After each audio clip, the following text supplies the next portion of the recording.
Welcome back di segmen Pundit, Fundamental Pandit CNBC Indonesia. Jumpa lagi dengan saya Susi Setiawati. Seperti biasanya pada sore hari kita akan membahas salah satu emiten yang ada di Bursa Efek Indonesia. Namun untuk sore hari ini kita akan membahas 7 emiten nih di sektor komoditas minyak mentah dan juga minyak dunia. Jadi kalau kita lihat di mana memang perang Israel dan juga Hamas Palestina ini makin memanas dan juga sudah memakan jumlah korban yang cukup banyak. Nah, apalagi nanti jika perang ini berlanjut atau meluas ke wilayah Timur Tengah lainnya, ini akan mengganggu pasokan minyak yang akan memicu kenaikan harga minyak dunia ke depan. Dan otomatis ini akan menguntungkan beberapa saham minyak yang termasuk yang ada di Bursa Efek Indonesia. Nah, lalu ada berapa banyak korban saat ini dari perang Israel dan juga Hamas?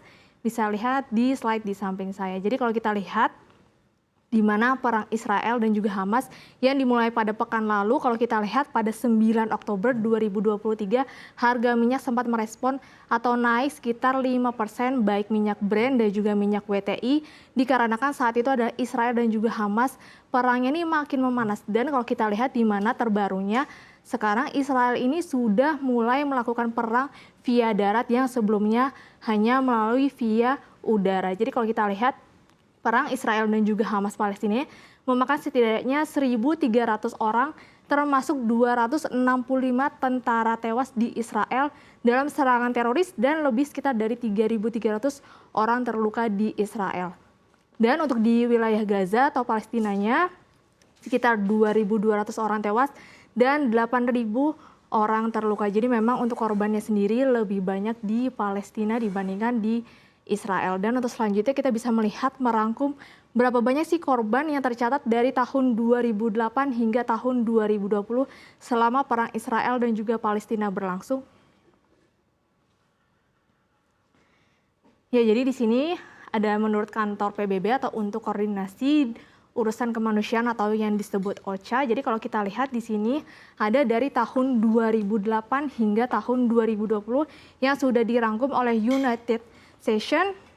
Jadi kalau kita lihat memang untuk perang Israel dan juga Palestina ini memang sudah memakan banyak korban. Jadi kalau kita lihat di mana konfliknya kalau dicatat dari tahun 2008 hingga tahun 2020 sudah menunjukkan bahwa ada sekitar 5.600 warga Palestina yang tewas hingga tahun 2020, sementara sekitar 115.000 lainnya terluka. Dan untuk warga Israel sendiri sekitar 250 warga Israel tewas dalam periode yang sama tahun 2008 hingga tahun 2020, sementara sekitar 5.600 orang terluka di wilayah Israel. Jadi memang kalau kita rangkum dari tahun 2008 hingga tahun 2020, memang lebih banyak korban Palestina dibandingkan di wilayah Israel.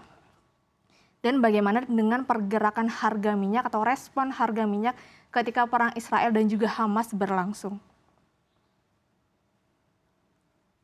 Ya, jadi kalau di sini ada secara year to date ya harga minyak Brent dan juga harga minyak crude WTI. Jadi kalau kita lihat secara tahunan memang meningkat sekitar 9% untuk minyak WTI dan Brentnya menaik hampir sekitar 6%. Jadi kalau kita lihat di mana di titik ini kemarin harga minyak sempat turun dikarenakan kemarin ada kekhawatiran tentang pasokan global dan juga lemahnya permintaan. Namun kalau kita lihat harga minyak di sini sudah mulai naik ketika perang Israel dan juga Hamas makin memanas. Nah, ini memicu di mana nantinya harga minyak ini bisa melambung lebih tinggi lagi jika memang perangnya meluas hingga ke wilayah Timur Tengah lainnya. Dan kita juga bisa melihat impor minyak mentah Indonesia ke beberapa negara lainnya. Ya, jadi kalau kita ketahui di mana memang Indonesia ini salah satunya masih banyak impor minyak ya dibandingkan dengan ekspornya. Jadi kenapa nih Indonesia ini masih lebih banyak impor untuk minyak mentah dikarenakan untuk kebutuhan BBM atau bahan bakar di Indonesia sendiri masih cukup besar sehingga produksi di dalam negeri belum mampu mencukupi permintaan yang ada di dalam negeri. Jadi kalau kita lihat di sini untuk impor minyak mentah di Indonesia pada tahun 2022 justru bukan dari Arab Saudi nih paling banyak, tapi di sini ada negara Nigeria di mana kita impor sekitar 5,7 juta ton pada tahun 2022. Baru selanjutnya disusul oleh Arab Saudi sekitar 4,2 juta ton dan di sini juga ada negara dari Azerbaijan sekitar 1,1 juta ton dan juga ada negara Angola 1,1 juta ton, dan di sini untuk di bawah 1 juta tonnya ada Australia sekitar 689.000 ton, ada negara Gabon sekitar 609.000 ton, dan juga ada negara Aljazair 550.000 ton, dan Amerika Serikat sendiri kita hanya impor sekitar 365.000 ton, dan lalu disusul dengan negara Guinea sekitar 197.000 ton, dan juga Malaysia hanya sekitar 33,9 ribu ton.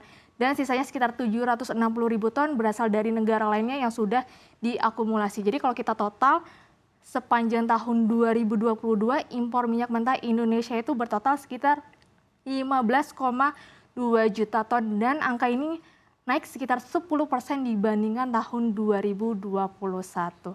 Nah, kita juga bisa melihat nilai volume dan juga nilai ekspor impor pada migas di sepanjang tahun 2023.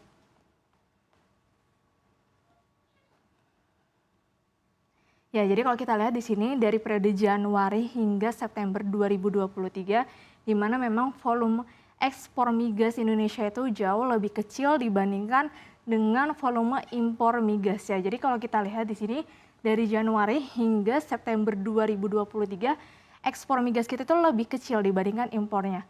Di sini untuk rata-rata dari ekspornya sendiri paling rendah berada di bulan Februari sekitar 1,9 juta ton. Jadi di sini paling tingginya berada di bulan Januari ya, sekitar 2,4 juta ton. Jadi memang rata-rata dari 1,9 juta ton hingga 2,4 juta ton untuk volume ekspor minyak ataupun migas di Indonesia. Kemudian untuk impor migasnya sendiri, kalau kita lihat memang kenaikannya fluktuatif ya, jadi naik turun di sepanjang 2023. Di sini paling kecil kalau kita lihat ada di bulan Februari sekitar 3,4 juta ton, dan paling tinggi di bulan Juli sekitar 4,99 juta ton atau hampir 5 juta ton.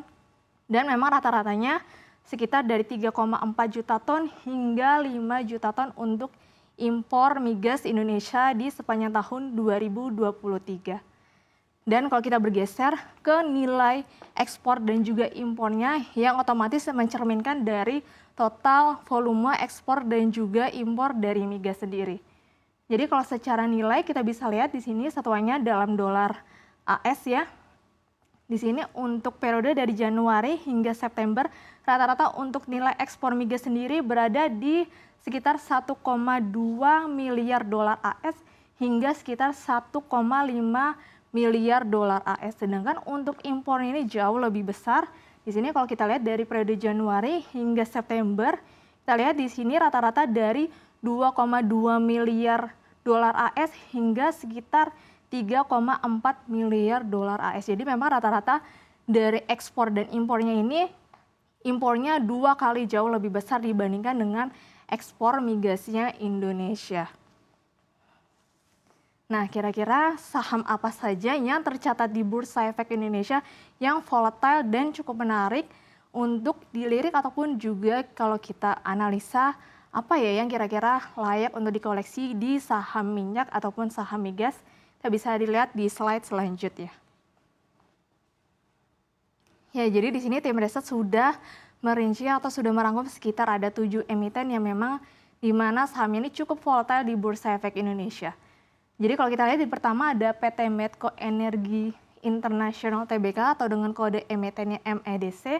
Jadi di sini untuk MEDC sendiri untuk bisnisnya adalah eksplorasi dan produksi minyak dan gas bumi serta juga ada kegiatan energi lainnya. Yang dimana kalau kita lihat di sini ada pengeboran darat dan lepas pantai, ada investasi langsung dan juga tidak langsung pada anak usahanya. Dan yang kedua di sini ada Elnusa Tbk atau dari BUMN ya, di sini ada Elsa, di mana untuk Elsa ini adalah lebih ke jasanya. Jadi di sini ada jasa hulu dan migas dan melakukan investasi saham juga terhadap anak usahanya, dan juga ada perusahaan joint venture nih yang memang bergerak di bidang industri yang sama, jadi seperti memberikan dukungan pada perdagangan upstream migasnya, kemudian juga ada downstream migas bumi dan jasa pengelolaan dan penyimpanan data perdagangan migas dan pengelolaan aset lapangan migas bumi. Dan di sini yang ketiga ada PGAS nih, yaitu perusahaan gas negara.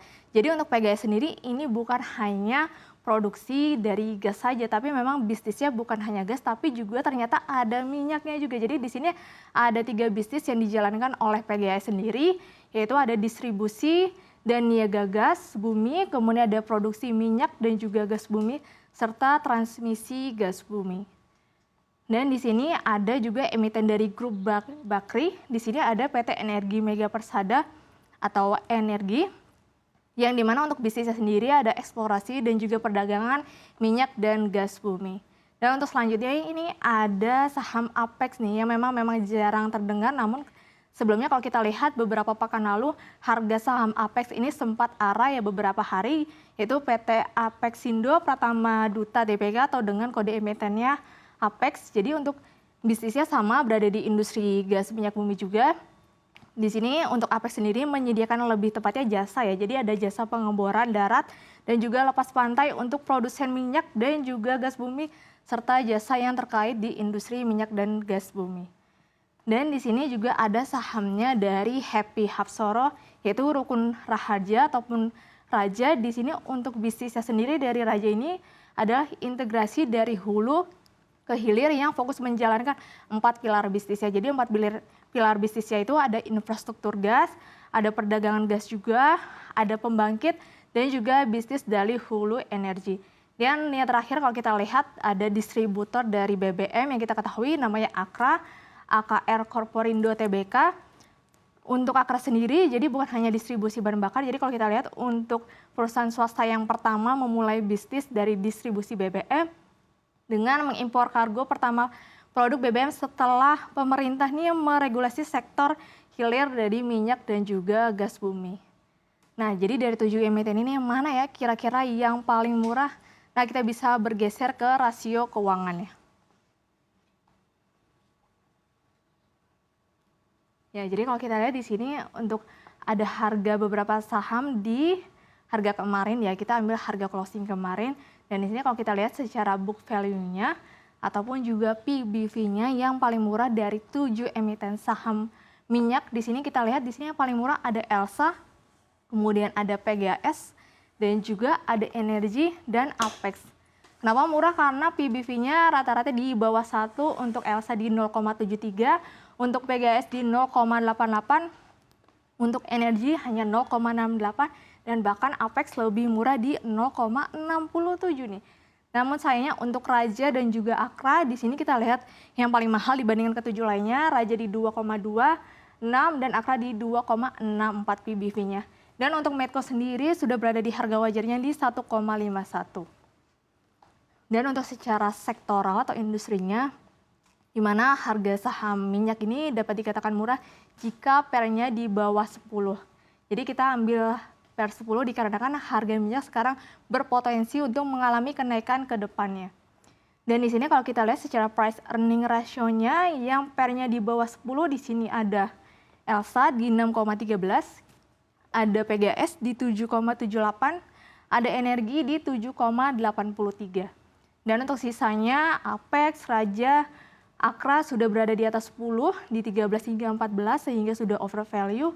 Dan kembali lagi Medco sudah berada di harga wajarnya. Dan kalau kita lihat secara margin, walaupun Medco sudah berada di harga wajar secara PBV maupun secara sektoral, namun marginnya di sini paling besar ya di 42,11%. Dan lalu disusul di sini ada Energi di 35,40%.